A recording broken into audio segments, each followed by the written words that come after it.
Magandang araw sa inyo mga kababayan. Ako po si Banat Bay at eto pag-uusapan na naman natin ng mga issue sa lipunan. At eto na nga, mas lalong lumalabas ngayon na napakasinungaling talaga ng administrasyon na to. Lalong-lalo na po yung kanilang bagong tuta na si Director Matibag. Bakit to kanyo? Bakit to kanyo? Mamaya papaliwanag ko sa inyo. At dito, lagi nyo antambayanan lang po itong ating video upload dahil alam nyo mga kababayan, habang ang mga bunganga nila ay nagsasalita, habang sila ini-interview ng mga media, ay lalo nating nabubuking ang mga kasinungalingan ng mga hindot na to. Hindi ako nagbibiro pero yan ang katotohanan at hihimayin natin hindi lamang po opinion, katotohanan, hindi lamang po yung mga interview, aalamin natin talaga kung sino ba talaga nagsisinungaling. Kasi alam nyo mga kababayan, especially with what is happening, it is really very important the consistency on their statement. Right now kasi, ladies and gentlemen, people in the house, mga kababayan, mga banateros, napaka-importante na maunawaan natin, merong nagsasalita, yung sa kampo ni Matibag, na alam naman natin, sinungaling at politiko, at meron din naman nagsasalita dito naman sa kampo ng Senado. Hindi lamang po ang kanilang Senate President na talaga namang grabe ang integridad. Pagdating sa katotohanan, alam natin yan. Maaring medyo malamya sa pananaw ng ibang mga kababayan natin, pero gayunpaman, hindi natin maitatanggi na pagdating sa integridad, matindi ho ang integridad ni Senator Cayetano, even with his peers o mga kasama sa Senado. Pero hindi lang po yun. Yung mismong involved na tao na si retired general ng OSAA, yung head ng OSAA, ay siya po mismo ay si Aplaska ba? Aplaska. Oo. Siya po mismo ay nagsalita at hindi lamang po isang interview ang ating ipapakita dito, ladies and gentlemen. Ipapakita natin 3 interview. Hahanapan natin ng inconsistency sa tao na ito para malaman natin kung siya ba nagsisinungaling. Pero ang sigurado tayo, inconsistent si Matibag. Bigyan ko lang kayo ng rewind, o background. Di ba? Pag nanonood kayo ng mga TV series, meron yung recap, ganyan. Kayo kasi, ini-skip nyo, kaya tuloy minsan di nyo naiintindihan. Hindi, di ba? Tama tayo, ako, totoo lang, ini-skip ko yun. Yung mga recap. Pero napaka-importante nun, lalong-lalo na pag isang linggo ka nang hindi nakanood ng series na yun, di ba? Pero ito, press na press pa naman sa utak natin. Pero bibigyan ko na rin kayo ng konting recap. Unang-una, Monday, nagkaroon ng pagharang at pinipigilan ang isang institusyon na mag-function. Ang halimbawa na nito, yung pagharang nila kay Bato. Para kanyang gampanan ng kanyang trabaho bilang isang senador. Ginawa pong harangan ng mga NBI. Gamit ang isang illegal na warrant of arrest. Kuno.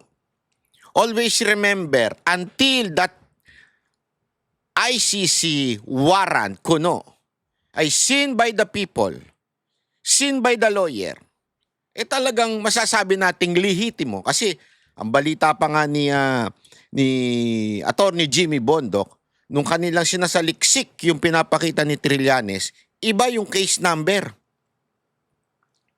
Magkakaiba yung case number doon sa ipinakita ng ICC. So doon pa lang, medyo kaduda-duda na. Kasi dapat yan, pare-pareho. Alam mo ba sa korte, nung ako po ay, anong tawag doon? Yung, nakalimutan ko na yung tawag doon. Yung pumunta po ako sa isang korte, at binasa isa-isa. Ang haba-haba nun, 4 pa man din yun. Nakatulog na ako Maganong-gano na ako Kasi case number, black, lusyak, kung rekang kokak, ganyan. Sabi ko, wala ba kayong Hindi, sa loob-loob ko lang yun. Pero syempre, hindi ko sinabi doon sa judge. Kasi kakaya naman, baka sabihin ng judge, sa pakakapal ang mukha mo, ha? nasa loob-loob ko, wala ba kayong kopya nung nung demanda? Tapos yung abogado, wala bang kopya? Pwede ba naman mag-compare na lang kayo eh? Hindi, binabasa yun, importante yun. Babasahin yun. Case number blank number 256781321. Kailangan tugma lahat yun. Tapos sasabihin mo, Congressman Tututut versus Banatbay. Yan. Importante yan. Kailangan talagang parehong-pareho. At uulit-ulitin yan. Mantakin mo, 4 yun. Tapos nandun pa yung mga, pati yung komento ng mga, kayo kasi komento kayo ng komento, sa akin tuloy nasisisi. Di, okay lang yung komento nyo, okay lang yan. Kasi, mantakin mo sasabihin pati yung mga komento nyo binabasa. Kasi ginamit nung kalabang ko, yung animal na gago na yun, na pati yung komento ninyo, ibinibintang niya sa akin. Kasalanan ko daw, nag-comment kayo sa kanya, na magnanakaw siya. Sa akin ibinintang, so pati yung comment nyo binabasan. Feeling ko nga natatawa na yung judge eh. Kasi pati yung comment ng mga tao, binabasa. Para talagang tugma yung hawak na demanda ng abogado ko, ng abogado nung kalaban, at yung judge. Lahat yun, letra by letra binabanggit. Oh. Sabi ni Congressman magnanakaw ka, walang niya ka, ganyan. Binabasa yun. Kasi nga, para sasabihin mo, arraignment yun, arraignment pala yung pinuntahan ko, arraignment ang tawag doon. Arraignment ko. Hindi, iba yung kanta yun. Binabasa, so sabi ko, okay. So para bagang sasabihin mo, pare-pareho tayo ng kopya, yan ang demanda sa'yo. Importante yun bilang isang may kaso. Ito, na di umano, sabi ni Jimmy Bondoc dun sa aming interview sa kanya. Abay, sabi niya dun magkaiba daw yung case number na ipinakita di umano ni Trillanes at yung lumabas talaga sa ICC. So what the? Mapapaano ka eh? Magkaiba? So anong kaso yun? Yung tataka kay bakit ganun? Magkaiba yung kaso. Importante kasi yung consistency. So what do I mean? Ngayon, magkaiba ang sinasabi ng abogado, ni Attorney Matibag, NBI Director Matibag, at saka nung sa USAA. Pero alam natin, ilang beses nang nagpapalit-palit ng statement si Matibag. Una, sabi niya walang NBI doon. Yung pala, nandun yung NBI. Pangalawa, wala daw baril, pero nakipagputukan yung mga NBI. So doon pa lang, inconsistent na. Dalawang inconsistent na yan. Hindi daw sila pumasok pero binabarena nila. Para daw harangan. Pero makikita mo sa video, hindi naman hinaharangan, binubutasan. Di ba? So makikita mo yung inconsistency kay Matibag. Pero sa statement ni SP Cayetano, very consistent. Very honest. Yung iba nga nalalambutan na pero honest pa rin siya. At ultimo ngayon, ipapakita natin yung statement mismo nung pinuno ng USAA. Dito mo makikita, ay grabe, consistent siya. Doon ka magtataka, napaka-consistent itong tao na ito. Ha? Ito. Saan na yun? Ito.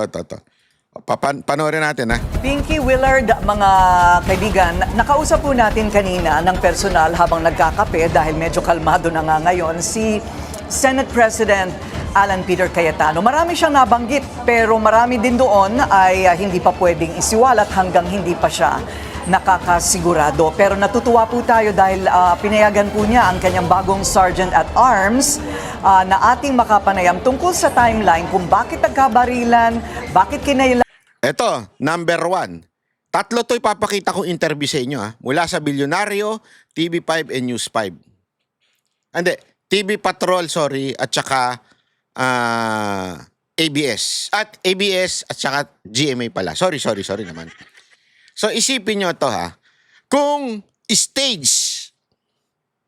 kung ito ay nagsisinungaling, hindi mo ito papayagan eh. Hindi mo ito papayagang magsalita. Kasi mahuhuli to eh. Mahuhuli to pag nagsinungaling. Kaya nga pansinin nyo, yung NBI director, kung confident siya na totoo yung sinasabi niya, pa-interview niya nga yung mga NBI na nandun. Hindi niya pa-interview. Kasi mabubuking. Mabubuking. Magkakaroon ng inconsistency.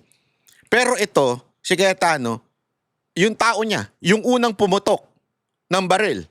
Sige, interview ka. Say the truth. Tell the truth. Tingnan natin. Ito, panoorin natin. Tayo mismo Ng barilan, sino yung nasa kabilang bahagi ng mga armas? Si Senate Sergeant at Arms Mau Aplaska ay narito. Magandang gabi po sa inyo. Magandang gabi po, Ma'am Corina, at magandang gabi din sa ating mga kababayan. Unahin na po natin kung bakit po nabanggit po sa akin dito kanina na mayroon na pong mga staff na tila nakakaalam na may mangyayari. Kasi ang nangyari daw dito ay mayroong mga senador na nag-abiso sa mga kapwa senador na parang binibigyan na sila ng babala na umuwi ka na, umuwi ka na. At ito hindi lang nangyari sa isang senador. May iba pang mga nakakuha ng tawag o text na sila daw ay binabalaan na maganda siguro umuwi ka na. Bakit po ganon? Alam po, Ma'am Corina, since morning of yesterday, we have been constantly receiving reports na the NBI will forcibly serve the warrant to arrest Senator Bato. And then towards the afternoon po, na-confirm po namin through our CCTV and myself, when I went down, nakita ko po na may presence na po ang mga NBI dito sa premises ng Senate. Ito po yung kinikwento ninyo sa akin na Take note. Premises of the Senate. Meron na mga NBI sa premises ng Senate. Actually, isa sa mga kwento na nga dyan, which is ngayon, kino-confirm na rin niya, may mga nagpanggap na media. Media kuno, media-medyahan. Alam mo yung mga nasa pelikula, siguro yung mga baril nasa camera. Yung media-medyahan nila, kunwari media pero hindi pala media. Ayan, linawin natin. it is very irregular that the NBI would conduct checkpoints around the Senate. Tama po, ma'am. It's very irregular. Saka normally no po, if the NBI would come here, they will have to coordinate with us.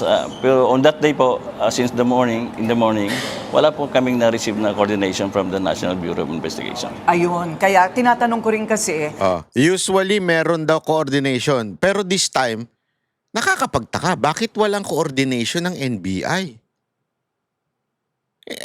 Alam mo yon? Kung yung Monday nga, nag-coordinate sila doon sa, sa OSAA din eh. Nag-coordinate sila. Sabi nung OSAA, nag-coordinate din daw kay Soto. Kasi si Soto pa Senate President nun eh. If you did that last Monday, but now you didn't. Isip kayo. Anong pinapahiwatig nyo? Kung hindi kayo nag-coordinate ngayon, may plano kayong masama. Parang lang yun sabi, di ba? Pag may alak, may balak. Pag di pa alam, may balak. Ganun lang din yan. Pareho lang yan. Di ba? si Ginoong Aplaska kung bakit kinailangan na sila'y armado. Kasi nga daw, mayroong banta na parang inaabangan. Yung nalaman ko po, nung ako'y bumaba doon sa common gate namin sa GSIS, nakausap ko po yung general manager ng GSIS. Kinonfirm naman niya sa akin na nag-request po sila ng augmentation from the National Bureau of Investigation para tulungan po silang i-secure yung premises ng GSIS. Premises ng GSIS, pero eto na, yung punto ng nagkabarilan kasi nagka-enkwentro na pala. Ano po yung paglalahad ng timeline noon? Diyan pa lang po doon sa dahilan ni Matibag na humingi daw ang GSIS ng tulong sa NBI para i-secure yung GSIS. Hindi naman trabaho ng NBI yan eh. Kailan pa naging trabaho ng NBI magbantay ng building ng gobyerno para i-secure? Diyan pa lang, alam na alam mo nang merong kasinungalingan to si Matibag eh. Alam na alam mo ng katarantaduhan yung sinasabi niya. Na tinawagan kami humihingi ng security sa amin para dito sa... Tapos sobrang daming NBI. Kalokohan eh. Diyan pa lang, sino maniniwalang gago dyan? Walang maniniwalang gago sa ganyan. Sa ganyang klaseng palusot. May napansin po daw kayo na parang nagpipilit pumasok? Doon po sa aming CCTV, nakita po namin na mayroon ng mga armado talaga na ano. And so, Sa kanilang CCTV may armado. Tanong. Gamit kayo ng utak ulit. Gamit kayo ng utak. Yung CCTV ko ba? Ako meron akong CCTV. Hindi ho para sa masamang gawain, ha? Yung iba dyan, ginagamit yan para sa masamang gawain, eh. May CCTV ka, halimbawa. Pwede ko bang i-install yung CCTV ko sa labas ng aking kondo? Hindi, halimbawa, kasi, di ba, pag nakatira ka sa kondo, i-install mo yung CCTV mo sa hallway. Hindi pwede, di ba? Dapat yung CCTV naka-install sa loob ng kondo mo, sa loob ng unit mo. Alam naman, maglagay ka ng CCTV sa hallway. E di nakita mo yung mga nangyayari sa labas, sa mga sampalan sa labas sa mga mag-aasawa. Oh, yung mga asong ihi ng ihi, di naman pinupunasan ng mga tarantado nilang amo. Kaya ang panghi-panghi na. Di ba? Ano pa? Hindi ako pwede maglagay ng CCTV sa kabilang unit. Sa iba't ibang unit. Paalam kaya ako sa ibang unit, sabihin ko, pwede ba ako maglagay ng CCTV sa inyo? Baka sabihin nun, ano ka? You're such a, manyakol, sasabihin sa'yo, di ba? Hindi, di ba? So, anong punto ko? Yung nakita nila sa CCTV ay dahil yung CCTV ay nasa vicinity ng Senate. Very consistent with what he is saying. Na nakapasok ng NBI. Nakita nila sa CCTV nila na nasa loob ng Senate. Naintindihan nyo? Dito, kitang-kita mo yung consistency ng mama. reported the information to the Senate President at nagpaalam po ako sa kanya na I will have to go and check kung totoo talaga. With armed Marines? Yes po, nag-assemble po kami ng aming quick reaction team to include the Marines and the PNP. At pumunta po kami doon sa second floor emergency exit. At malinaw naman, nalinawan naman tayo ni Ginoong Aplasca na ang Office of the Sergeant at Arms of the Senate, they do really have Marines in their office. Tama po, ma'am. The Marine contingent po is part of our regular security force dito po sa Senate. Has it always been that way? Dati pa po bang ganun? Nung dumating po ako dito, the first time I was designated sa SAA, inabutan ko na po na mayroon pong Marines dito sa loob. I see. Okay. That is part of their contingency. Meron talagang Marines dyan. So bakit po, kayo po ba mismo ang nag-fire, nagpaputok ng unang beses? Tama po, accurate naman po ng yung report ng NBI na kasi po nung dumating po kami, nakita namin na meron pong mga armadong tao at nakita namin na ano po sila, yung may mga ano po na NBI. Pero challenge po namin sila kung sino sila, sumagot naman po sila na NBI. And then, as part of our procedure, binigyan ko po naman sila ng verbal warning ba ilapag po yung kanilang mga baril. And then? And then, pero nakita po namin na instead of heeding our verbal warning, tinaas po nila kanilang mga baril. So, that prompted us to fire the warning shot. Eto, step by step. Linawin natin, step by step. Ano ginawa? 1, nakita sa CCTV, so ibig sabihin nun, it is inside the vicinity of the Senate. So, second protocol, o sabihin na natin second step, nagsabi siya sa head ng Senate, the Senate President. What will I do? Ano ginawa niya? Siyempre, inutusan at humingi ng tulong doon sa Marines na talaga namang nakatalaga dyan. Kitang-kita naman natin yan na nagdatingan yung mga Marines. So, 1, ginawa yung una, CCTV. Pangalawa, nagpaalam doon sa Senate President. 3, kumuha ng backup, importante yon. Kasi para mahirap kasi kung osaa lang yan eh. O, di ba? Baka sabihin nila, ay kasi hawak kayo ng ng Senate. Ito, Marines to. Ito'y hindi magsisinungaling ito. Ito'y ang under ito ng AFP. Pangatlo, nandun pa yung mga pulis. So talagang nasa protocol yung kanilang ginawa. Pang-apat, nag-verbal warning sila. Ibig sabihin, "Shh, baba nyo yung baril nyo." Kasi tama nga naman. Ako kaya magdala ako ng baril dyan sa Senate. Hindi, magdala ako ng baril dyan. Itago ko, kunwari, dito sa aking bulsa. Tapos nakita, may baril ako. Nakaumbok. Sabi, sir, ang laki naman yan, ha? Bayot pala, no? Di ba? Nakabukol eh. Yung may bakal ako sa bulsa ko eh. Oh. Tapos sasabihin nila, oy, sir, bawal yan. Kesa na, binigay ko doon sa aking kaibigan na may iwan sa labas, kinuha ko, binunot ko. Tapos, pinorma ko. Di ba? Sana kung maliit lang yun, pagbunot ko, sobrang haba nun. Kasi mahaba yung bitbit ng NBI eh. Nagpakilala sila, NBI kami. Sabi naman ito, ibaba nyo yung mga baril nyo. Hindi, pumorma. Kung pumorma yon, ano ang tamang gawin? Barilin mo? Hindi, mag-warning shot ka. Which is tama yun. Warning shot.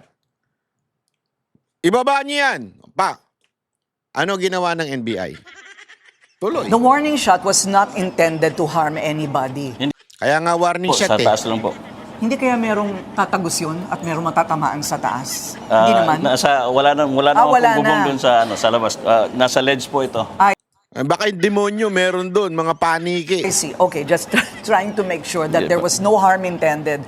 Nung hindi po nila binaba ang kanilang mga armas, nag-firing shot, nag-warning shot po kayo, ano po ang susunod na nangyari?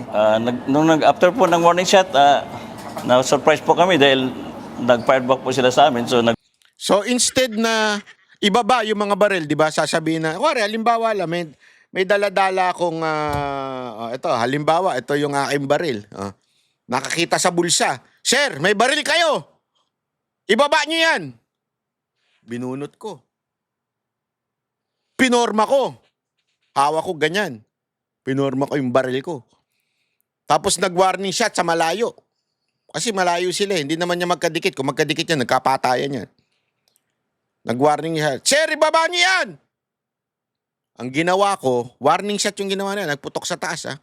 Ang ginawa ko, pinutokan ko sila. Ano sa tingin ninyo ang gagawin ng USAA? Sorry naman, joke lang yon. Joke lang yon, joke. Hindi ka mabiro. Di ba? Siyempre gaganti, lalaban na. Sandali, we're going to defend our building kasi hindi naman nila alam kung peking NBI yan. Kasi pwede naman magsuot-suotan. Dami dyan nagsusuot-suotan ng NBI. Di ba? Ang dami dyan. Ang yayabang. Minsan nagsusuot-suotan pa nga ng polis. So, the mere fact na winarningan mo na verbally, hindi sumunod. Nag-warning shot ka na, hindi pa rin sumunod. Pinutukan ka pa. Anong gagawin mo? Alam naman sila pa mag-sorry, sila pa umatras.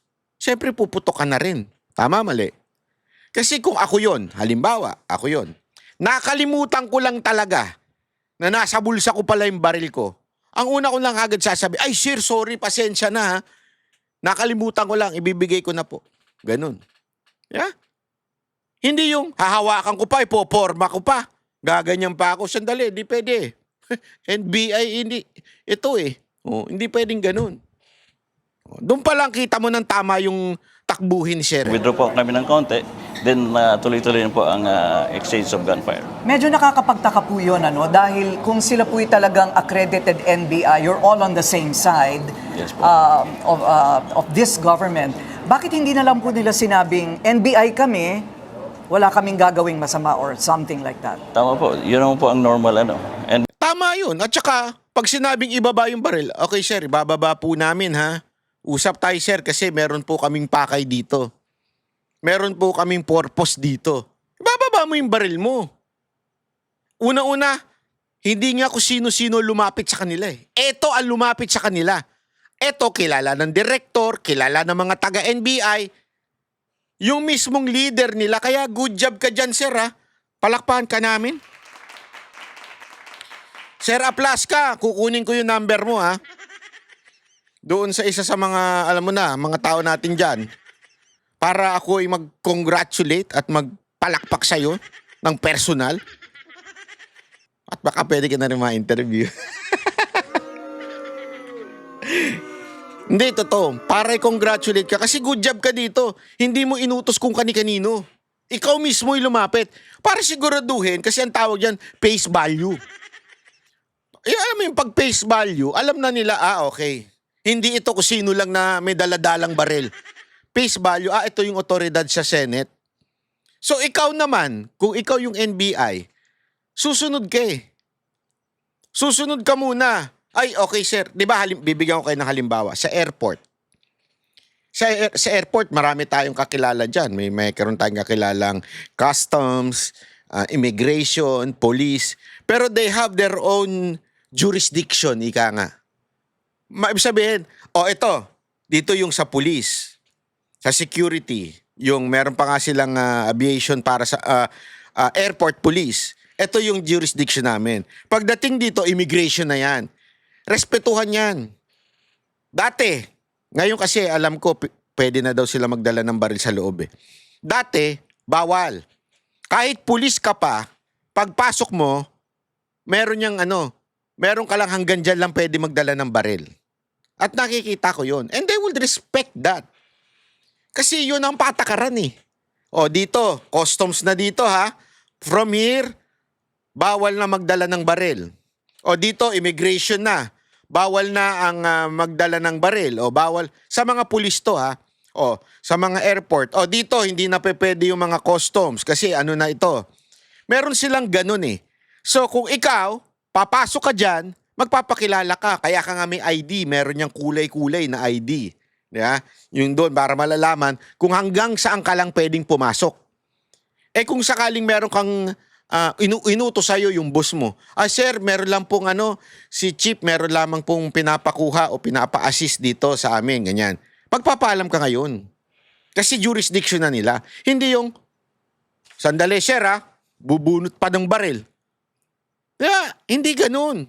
Kasi nga, respeto. Dito, tama yung tanong ni, magaling magtanong ito si Corina Sanchez. Iba kasi yung tanong ng mga taga-ibang channel. Tama yung tanong niya dito eh.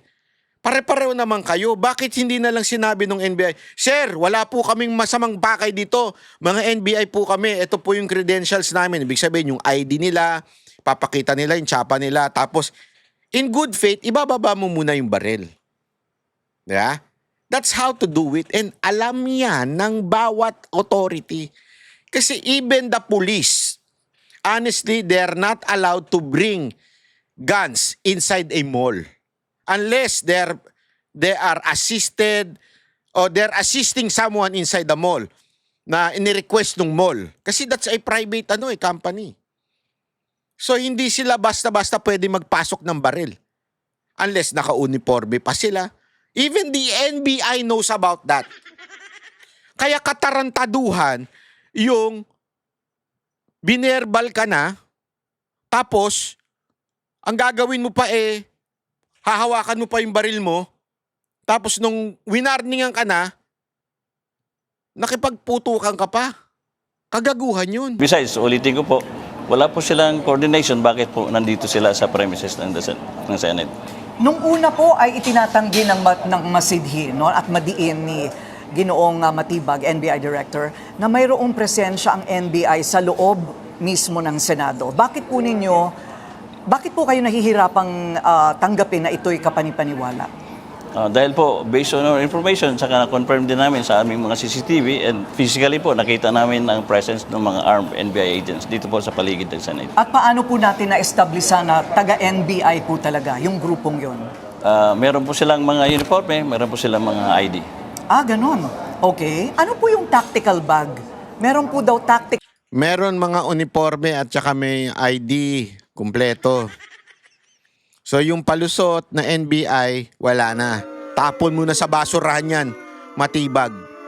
Alam na. Okay? At alam na ng lahat, NBI yung mga yun. bag na nandito na sa loob to begin with. Pagkatapos po ng ng exchange of gunfire po, medyo nagkaroon ng lull at dumating naman yung reinforcement na ni-request namin kay Chief PNP. Sila na po ang nag-clear ng area. At doon po nila na-recover yung tactical bag. Ito pong nahuli ninyo na nag-iisang gunman, yung kasamahan po niya nakawala. Yun po, nung nandito na po yung tactical team ng PNP, nakita po nila yung taga-NBI na gusto sanang i-recover yung tactical bag. Oh, ayan ha. Kita nyo. Very coordinated, very in protocol. Hindi nga sila ang nanghuli. Yung pulis ang nanghuli. Yeah? Hindi ko sila nag-request ng barangay tanod. Parang yung palusot ni Matibag na nag-request daw yung GSIS sa NBI na hindi naman trabaho ng NBI. Dito hindi nag-request ng barangay tanod. Sino humuli? Pulis. Yung mga pulis na ni-request nilang tulungan sila. Ang nanghuli doon sa NBI. Yari ka ngayon, bata. Yun ang kanyang binalikan. Tama po. I see. Okay. So, paano po natin na-establish na talagang taga-NBI po itong gunman na ito?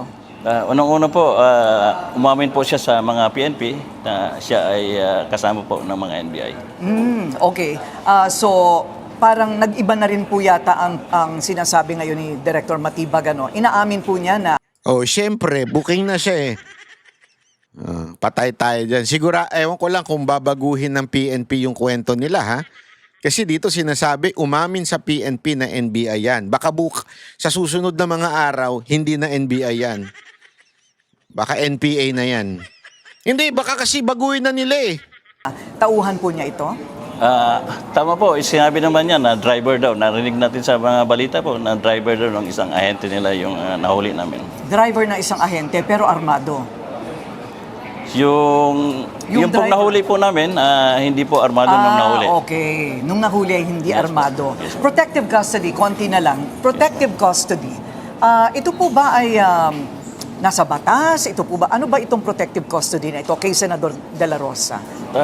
Ito naman po ay sa aking pagkakalam ay inoffer ng Senate para magkaroon po ng protection si General De La Rosa para ma-exhaust po yung kanyang exercise ng all legal and administrative remedies. At wala po kayong kautusan na siya'y pigilan kung siya man ay aalis ng building.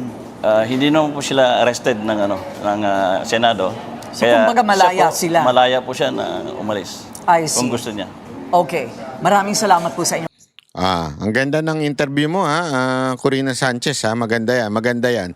Eto, pakinggan naman natin yung interview sa TV5. TV Patrol, sorry. Sa puntong ito, makakasama natin live mula sa Senado ang bagong talagang Senate Sergeant at Arms na si retired Police Major General Mau Aplaska. General, magandang gabi po. Karen, magandang gabi at magandang gabi sa ating mga kababayan. Okay, kasama natin si Alvin El Chico. Ang tanong ko, eto simple, no? Una, bakit po pinayagang makaalis ng Senado si Senator Bato de la Rosa? Dito pa lang, alam mo na kagad politika ang intensyon eh. Yun kagad ang tanong eh. Hindi yun nangyari. Hindi naman niya otoridad dyan. Wala siyang kapangyarihan dyan. Hindi dapat sa kanya tinatanong yan. Dapat tinatanong niya sa Senate President, hindi sa kanya. Ikwento nyo yon.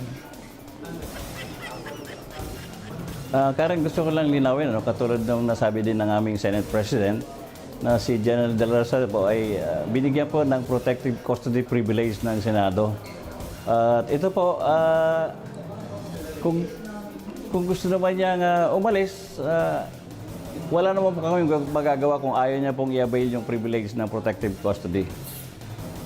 Kumbaga, hindi nyo nirespeto ang ICC warrant of arrest. Hindi ni respeto? Kakagago yung tanong. Hindi po ka respeto, Madam Karen Davila. Bakit mo re-respetuhin ang batas ng ibang bansa sa Pilipinas. Sinasakop na po ba tayo ng ibang bansa? Tayo po ba'y nasa Netherlands na? Tayo po ba'y ang gobyerno na ba natin? Patay na po ba ang presidente natin? At ang presidente na ngayon ay presidente ng Netherlands? Ano ba? Presidente ba sila? Prime Minister? Hindi ko rin alam eh. Pero bakit tayo magsasagmit sa kanila? Bakit natin kailangan respetuhin yan? Itapon nyo yan. Dapat sa basurahan. Sunugin yung warrant na yan. Ang re-respetuhin lang natin dito ay warrant na galing sa ating korte.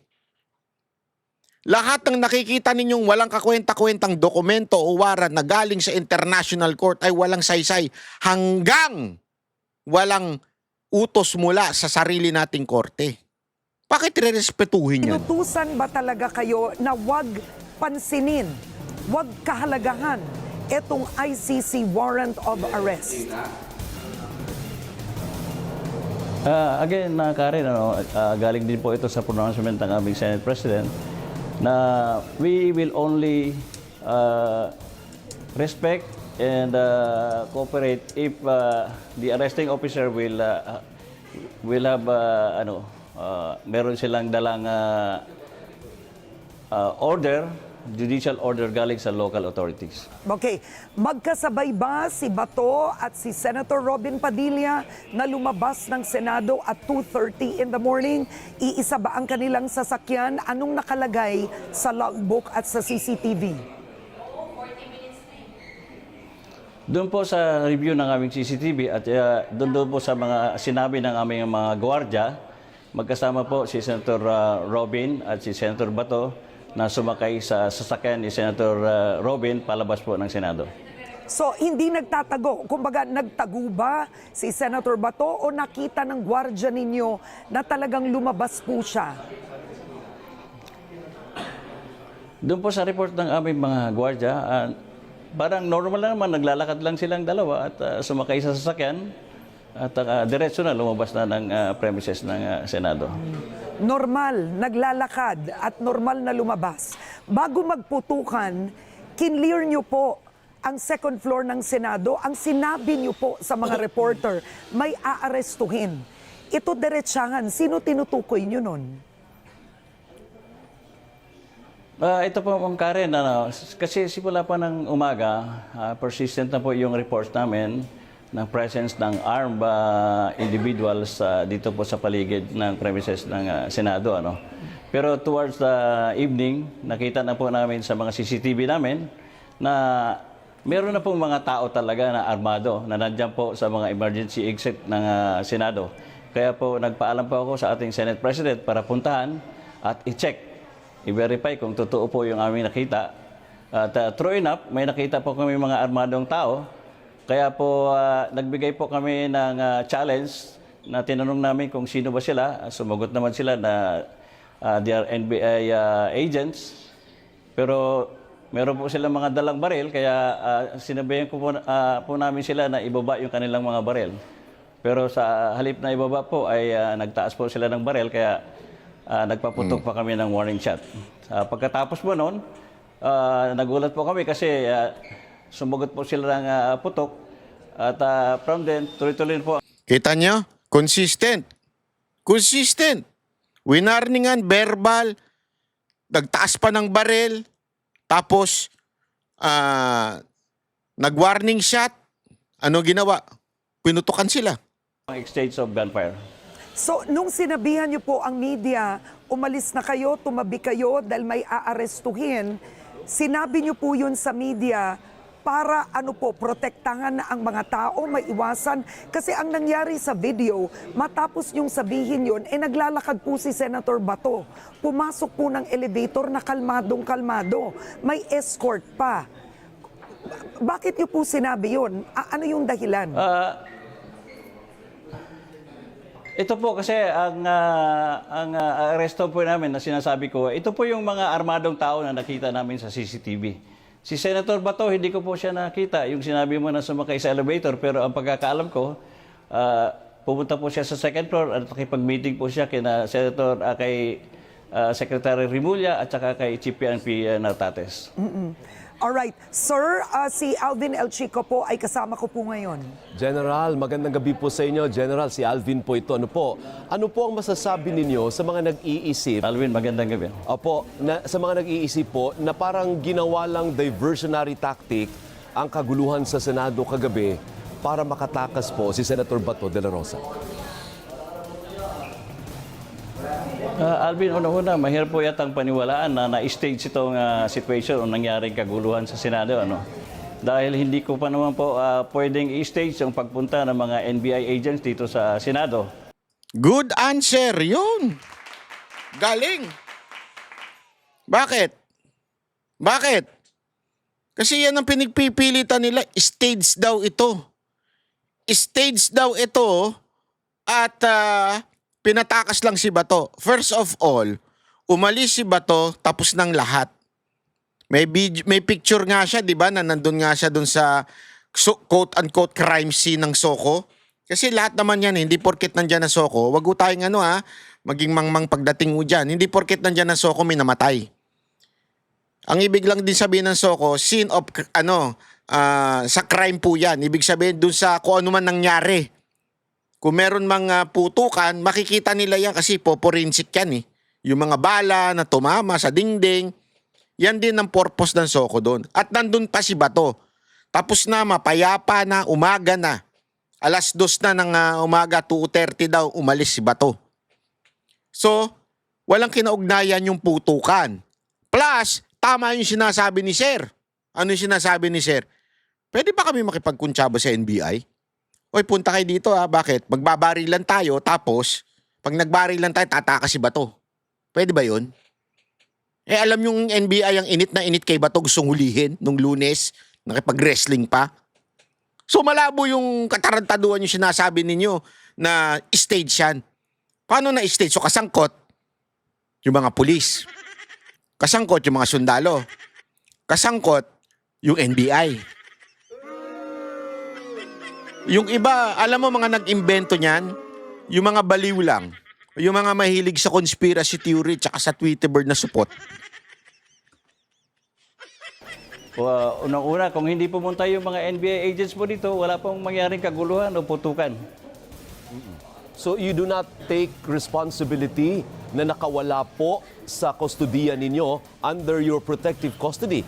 The protective custody ng Senado ang Nakawala? Hindi naman siya nakakulong? Mga tanong ng mga taga-ABS talaga eh.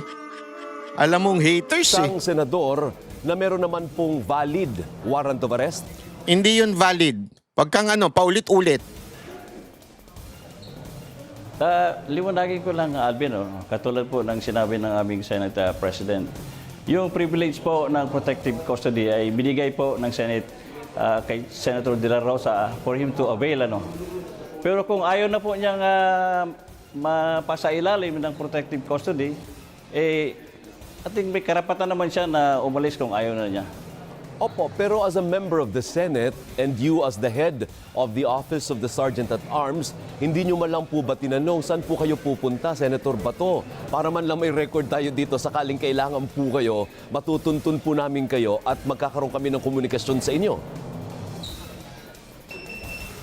Alvin, iba po kasi ang protective custody. Hindi po siya katulad nung arrest. Barado yung si Alvin. Kasi si Alvin, Duterte haters yan. Tatak talaga niyan, Duterte haters. Sa lahat ng programa niyan. Grabe yung yung pagiging bias niyan. Duterte hater yan. Tita mo dito, alam mo, dapat dito kay Sir Aplaska tumakbong senador. Mas matalino pa ito kaysa dito sa mga nag-i-interview sa kanya eh. Pinapaliwanag niya dito, hindi naman po ibig sabihin ng protective custody is kinukulong o yung sinasight in contempt.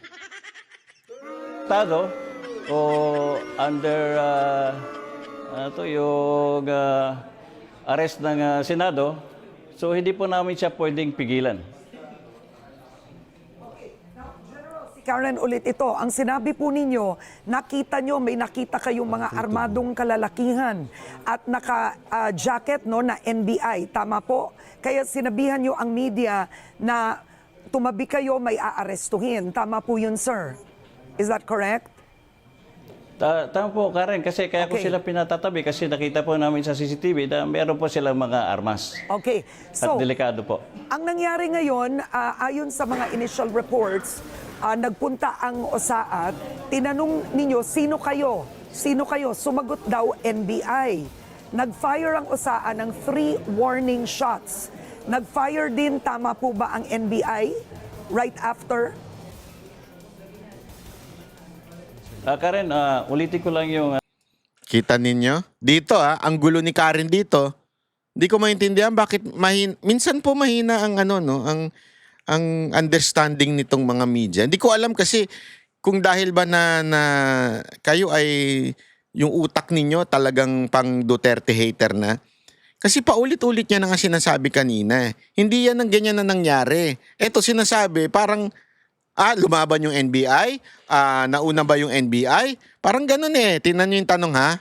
Tricky. Buti na lang kinurek mo, sir. OSAAT, tinanong ninyo, sino kayo? Sino kayo? Sumagot daw NBI. Nag-fire ang OSAA ng 3 warning shots. Walang sinabing 3 warning shots. Nag-fire din, tama po ba ang NBI right after? Karen, ulitin ko lang yung yung procedure namin Una, nagbigay po na kami ng verbal challenge dito sa kanilang identity at sumagot naman sila na NBI. Ngayon, nung nakita namin na armado, pinabababa po namin yung kanilang mga barel. Pero sa halip na ibaba po nila yung mga barel, itinaas po nila kanilang mga barel, at yun po ang dahilan bakit nag-warning shot po kami.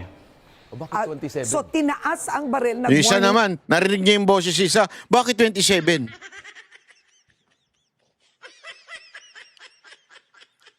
Ang sarap ano yun eh. 27 na warning shot!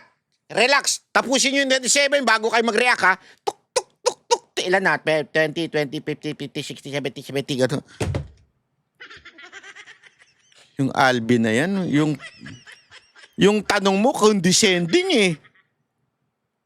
Intindihin nyo kasi yung sinasabi. Fix na yung utak ninyo eh. Yan ang problema sa inyo, Karen, at saka ikaw, Alvin. Hindi kayo nakikinig doon sa sinasagot. Kaya nami-mix up kayo eh. Kaya kung ano-ano ang iniisip ninyo. Pakinggan nyo yung yung sagot. Ang linaw na sagot niya, nagputok ng warning shot, tapos nagbarilan na, binaril na rin ng NBI. So, nagbarilan na. Pagkatapos po namin mag-warning shot,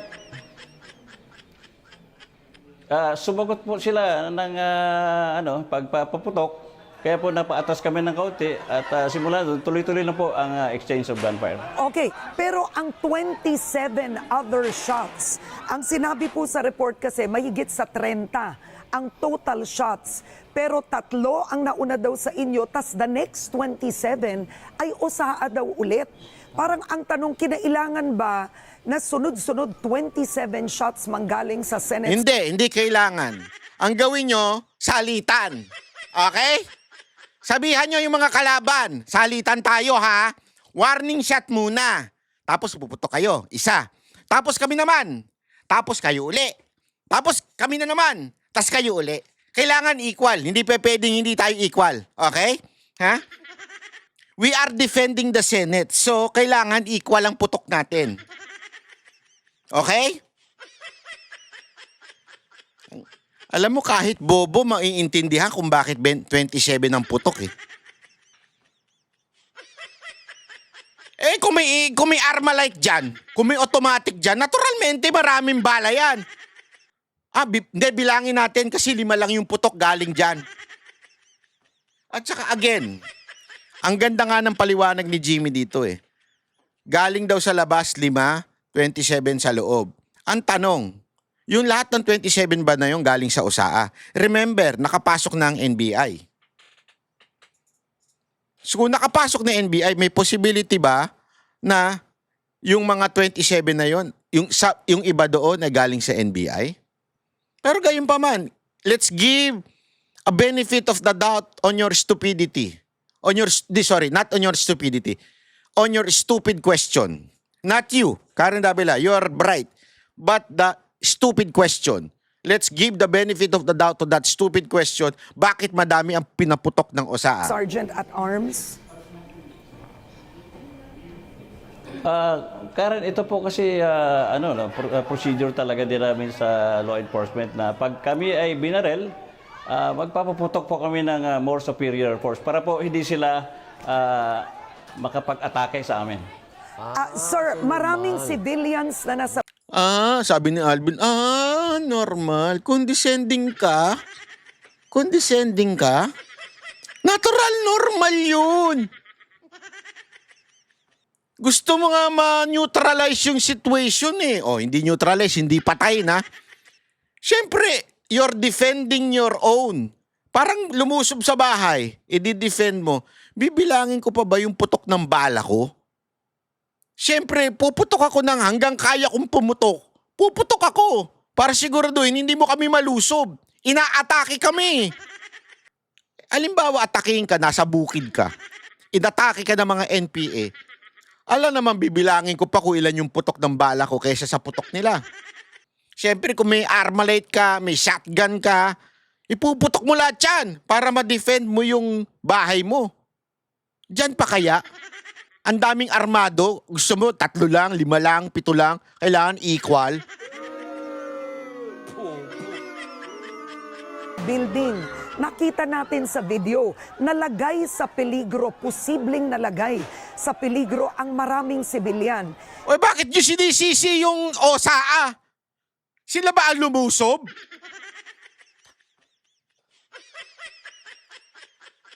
Nalagay sa peligro. Nilusob sila ng NBI. Ba't hindi NBI ang sisihin ninyo?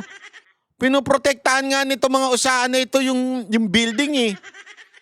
Hindi po ba na posibleng ang nangyari, tinatanong ko lang naman po ito, ay pwedeng may pamamaraan na nag-negotiate at sinabing ibaba kapwa ang mga baril at mag-usap? Di ba Ina?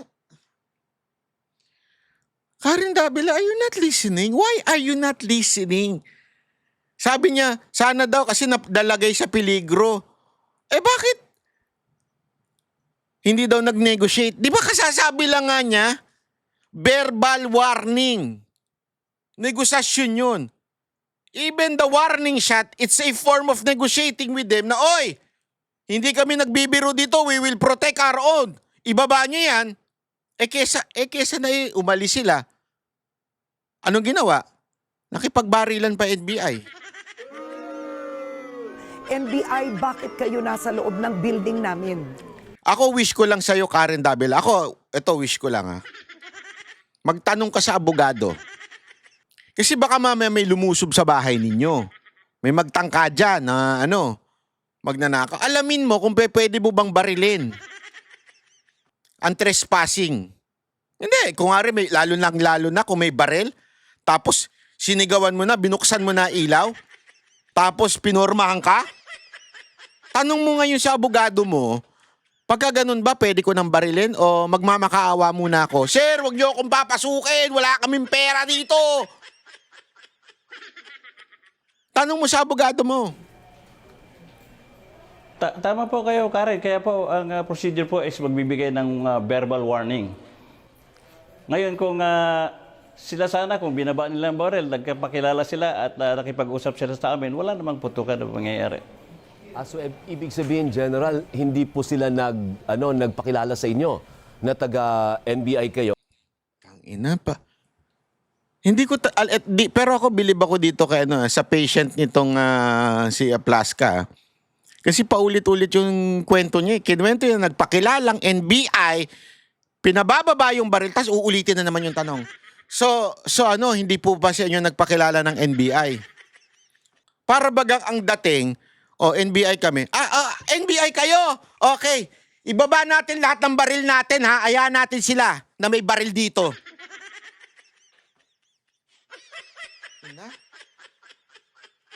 Sagad naman sa Kasi ang stance ng NBI, hindi sila nakapasok sa Senado at nananatili po sila sa GSIS building. Sinisecure nila yung GSIS para hindi mag-spill over ang mga tao papunta sa kanila. Ano po yung masasabi niyo roon, General? Yun po ang pinangyarihan kung saan ng barilan. Ito po ay sakop na po sa premises ng Senado. Hindi na po ito GSIS area. So ibig sabihin, talagang pinasok, technically speaking, yung taga-NBI nakapasok na sa part na Senado na. Kasi Oo ang nga! buong complex pag-aari ng GSIS po, hindi ho ba? Tama po, pero may hati po kasi ang Senado at saka GSIS. So ito pong nangyari, kung saan po nangyari ang putukan, ay kasama na po sa area ng Senado. Opo, so correct me if I'm wrong, ang posisyon po ninyo ay talagang may intensyon ang NBI na pasukin ng Senado at Paulit-ulit. serve ang warrant of arrest kay Senator Bato. Yan ba yung posisyon po ninyo, General? Iyon po yung aming paniniwala dahil hindi lang po naman dito sa area na ito nagkaroon ng presence ng armed meron po sa ibang area pa at saka meron sa ground floor na nagkakaroon po ng naririnig namin na nagkakaroon po ng drilling. Opo. At Okay. para sa inyo po, walang dapat managot na nawala na si Senator Bato de la Rosa. Bakit biglang yun? Sang inang tanong. Ang pinag-uusapan dito yung attack. Alam mo, Alvin, at saka kayo, kung gusto nyong tanungin pagdating nyo sa pagkawala ni Bato, ang tanungin nyo yung Senate President. Hindi iyaan.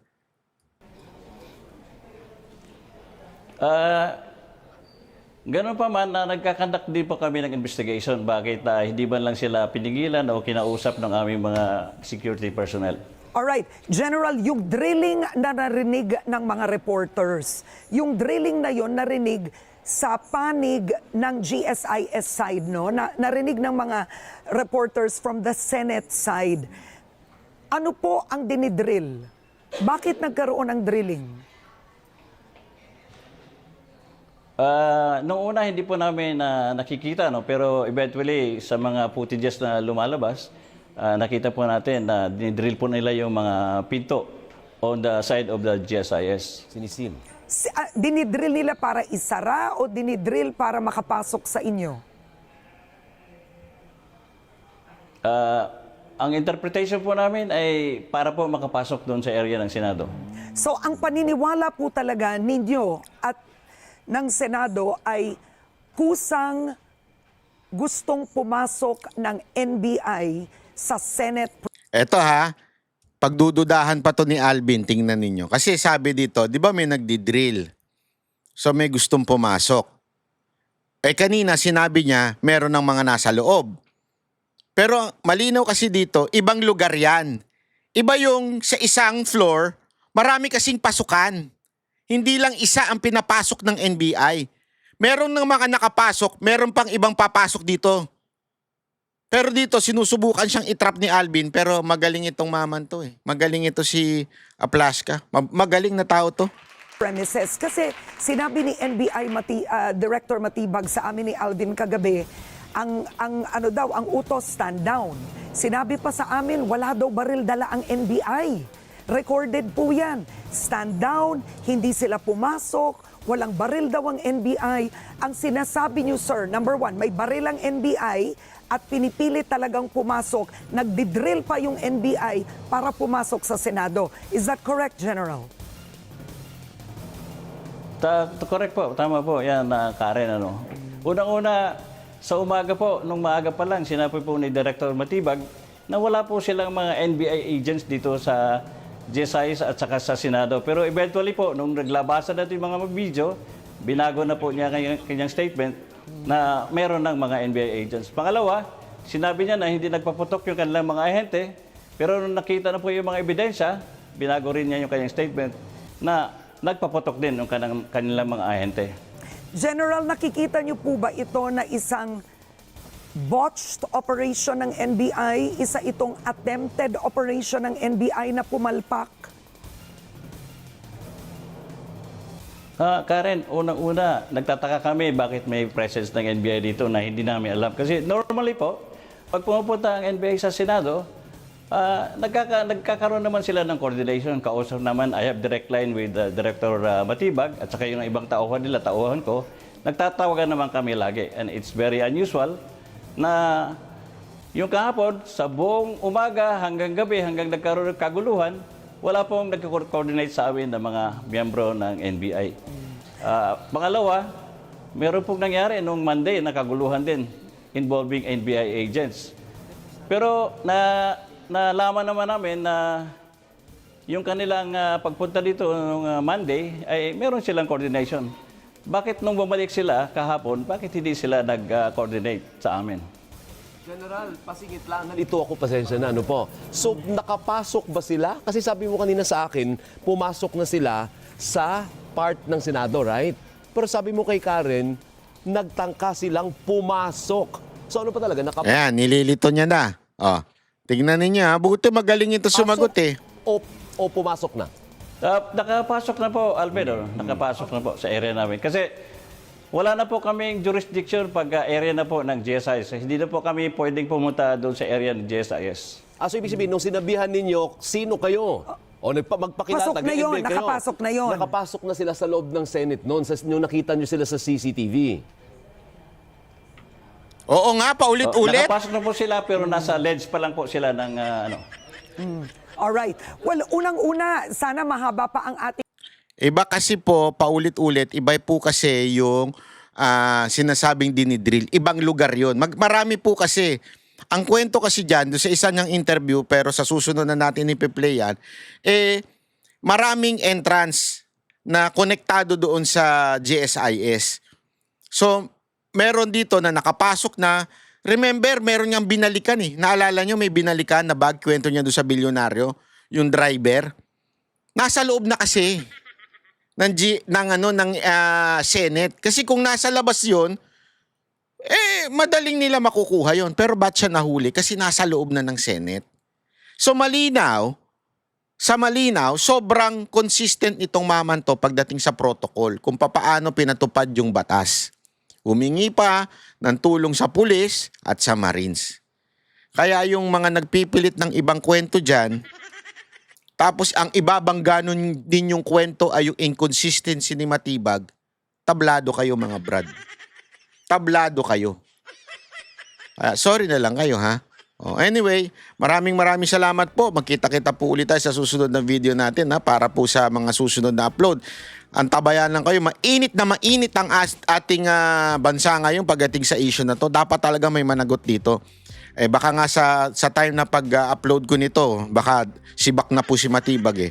Pero kung hindi pa, sana sibakin nyo na yan. Okay po, maraming salamat po. Ako po si Banat Bay. Kita-kita po ulit tayo.